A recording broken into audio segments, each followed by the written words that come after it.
જ આવજો. મેં કીધું ધીરુ એમાં કેનેડા કાંઈ થોડુંક કોઈને એમને લઈ જાવ, કેટલું આઘું છે તેની ટિકિટ. હા એ તો હવે બધી ટિકિટને હું તમે મગજમાં રાખશો કાં. અત્યાર સુધી તમને ટિકિટને એવું નહોતું દેખાવાનું, ધીરીઓ જ દેખાતો હતો. હવે ધીરીઓ ગયો. આવું ના કરાય, આવું ન કરાય વસંતભાઈ. તમે છે ને એક કામ કરો.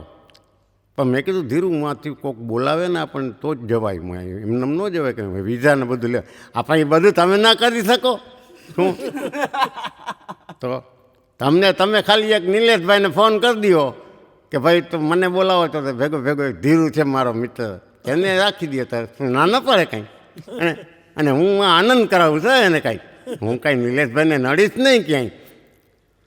એ મેં વળી નિલેશભાઈને ફોન કર્યો. મેં કીધું ભાઈ અમારા મિત્ર છે ને આવું જ છું ટૂરમાં, તો એ કહે છે મને લઈ આવો. શું મને કે પણ વસંતભાઈ અહીંયા એ શું કરશે આવીને? મેં કીધું